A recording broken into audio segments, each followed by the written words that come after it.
Hello and welcome back to my channel. Today we will be doing a tarot reading for the murders of Tan family. But before I begin, I would like to invite you to subscribe to my channel and hit the notification button so that you get notified on my next upload. I'm uploading a new video every week and I'm offering a free tarot reading for all of my subscribers. So if you would like to have your reading with me, you can just send a message to my email or a direct message to my Instagram. All of the details will be in the description box below.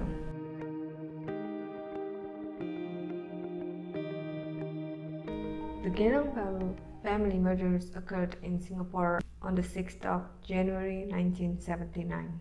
All four children in the Tan family were found dead in their flat at Block 58 Geylang Bahru. They were hacked and slashed to death, and their bodies were left piled on top of each other. The children ranged from 5 to 10 years of age at the time of death. Their parents were working at the time of the murders. The police interviewed over 100 people who were possible suspects.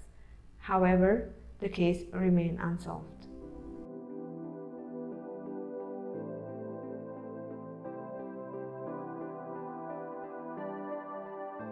Alright, so from the first deck we have 7 of Cups, Son of Swords, 8 of Pentacles, the Star, Wheel of Fortune, 3 of Pentacles, 9 of Swords, Ace of Swords, and the Hermit. Alright, I would like to start with the Son of Swords. I feel that this is the energy from one of the sons of the Tan family. I feel like this is the eldest son's energy, and his energy is represented by Son of Swords here. So I feel that he did put up a fight with the killer with this swords energy. I feel like he tried to do something to save himself or his siblings. And now let's move on to this 7 of Cups.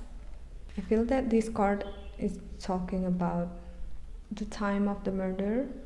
We see here that we have the sun here and the moon here. I believe that this took place in early morning, but the moon here represents that he was thinking about this since at least the night before, and the whole 7 of Cups here could indicate that he was under influence during the killing. And the 8 of Pentacles here, I feel that this is talking about the kids, that they were trapped in the house with the killer, and I feel like he might also lock them in a room. Another thing that I picked up from this card is that I feel like the killer was somehow studying or have been aware of the family's schedule so that he knew that there was a window of opportunity. Now let's move on to this 9 of Swords. I feel that this represents the gruesome murder, and we see here that there are so many swords, and I think that this is representing the slashing that he did to these kids, and I feel that he purposely did this to make a statement to the parents. And with the Ace of Swords underneath this, I feel that this is about the murder weapon, which is clearly like a sword or something sharp. Besides, I feel that this is also about how he thought of torturing this family or how to get revenge. And the infinity symbol here, it also indicates that he was thinking of tying the kids up, but I'm not sure if he really did it or not. He could have not done it because he couldn't find any rope or anything else to tie the kids with, or that he didn't go through with his initial plan because he then had another better idea in mind. And the Hermit card underneath this, I feel that this is telling us that he acted alone. And the light on top of the turtle's back here, I feel that this is telling us that he was thinking about this, or he had this idea for a while. So this is premeditated, and I feel that he spent some time thinking about what he would do to the family and fantasizing about torturing them. Now let's move on to these three cards in the middle here. I feel that these three cards are connected to one another. Let's start with this star, the star card first here. I feel that this represents like a hope of something, and because there's three of pentacles here, I feel that this hope is related to money. And I feel that this could be talking about the rumor that this killing had something to do with money and gambling or a lottery ticket. Because the star here represents a hope. You know, when you buy a lottery ticket, of course you will have this hope of winning the money, winning the prize. And the fact that we have the Wheel of Fortune here in the middle, I feel that the lottery ticket is a winning ticket. Like if you bought it, you would win some prize. And from what I heard, he was supposed to win the lottery. And the Three of Pentacles here represents that there's three connection to this whole thing.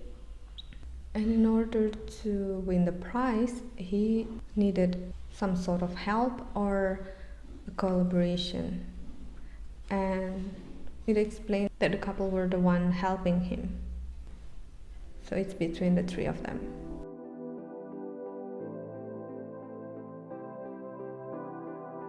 Alright, so from the second deck we have King of Swords, Nine of Swords, Ten of Pentacles, Four of Swords, Nine of Swords, the Emperor, Four of Pentacles, Ten of Swords, and Six of Wands. So we have another Son of Swords energy or the Knight of Swords energy from both decks. So I feel that the eldest son played a significant role in this case. Now let's start with this King of Swords. I feel that this is the energy from the murderer. So the killer is a male, and I feel that the kids knew him and were greeting him when he came to the house. So this explains why there was no forced entry to the house. Now let's move on to this Four of Swords. I see this card as someone who kneeled down and kind of like, shuts the kids, try to make them quiet. This might be when the parent tried to call them to wake them up in the morning and they didn't pick up. I think that they heard it, the kids heard it, and he made this gesture to answer the call. Or this could also happen when the neighbor tried to wake the kids up and knock on the door, and he did this so that all of the kids stayed quiet, didn't make any sound, so the neighbor wouldn't suspect anything. And this Four of Pentacles is also showing that he was keeping the kids somewhere, like locking the kids in the room.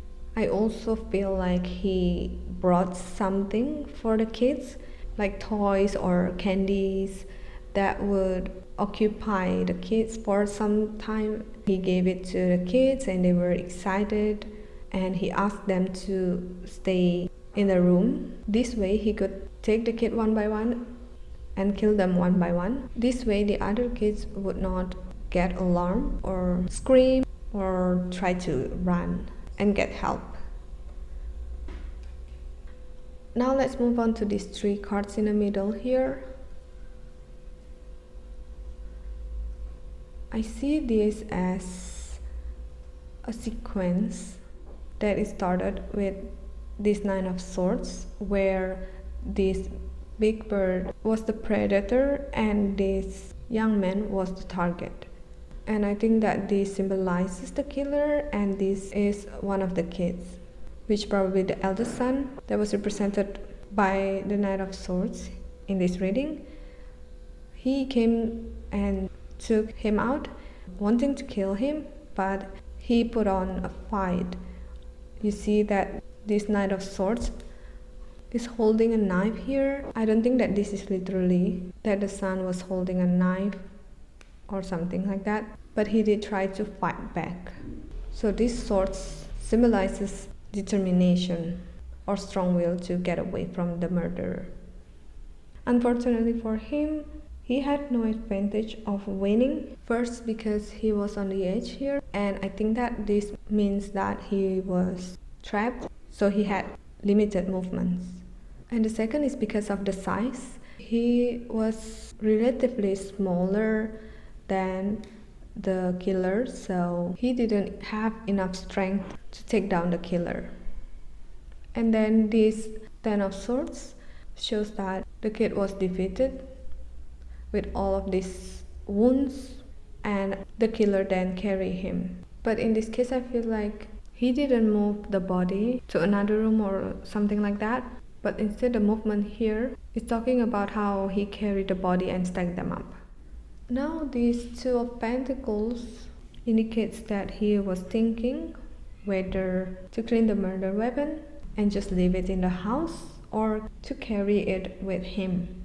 And I think that at some point he tried to clean it first, then he realized that he might not be able to clean it thoroughly, so he decided to bring it with him. Now the Emperor card here, I feel that this shows us that there's some sort of connection with authorities or someone with power. I mean, the killer had this connection with someone that has power. This way he felt safe that he won't get caught or convicted. And the last card here is the Six of Wands. With this card, I feel like he attended the funeral, the kid's funeral. And another thing from this card is that I believe that he had moved from his house, because I believe that he lived near the Tan family, and after the murder he moved away. Now move on to these two shadow cards here, Six of Pentacles and Page of Wands. I feel like these two cards are talking about that the killer did this to torture the parents, especially the mom. So this would be the mom's energy. The killer wanted to hurt them so bad, and he killed the kids because he knew that she wouldn't be able to have another baby. So this Six of Pentacles here, I feel that this is about giving birth or like inheritance. So usually whatever things that the parents have will then go to the kids. The kids will then inherit that. But if he just killed all of the kids, they wouldn't have anybody to inherit everything that they own, basically. Luckily, from what I heard, the parents had another baby, and I find that it's very courageous of them, considering what they had to go through, losing all these 4 kids. Alright, so the oracle card, we have healthy lifestyle, peace, and relationship harmony. And once again, I feel like these 3 cards are connected to one another, because the combination shows that the parent has a very good and strong relationship with each other. The healthy lifestyle here shows that she was able to carry another child of her own despite the procedure that she did. And the peace here is about them being able to find peace despite all of this tragedy. And last but not least, the relationship harmony here shows how they were working so hard to get through all of this sadness, the darkest chapter of their lives.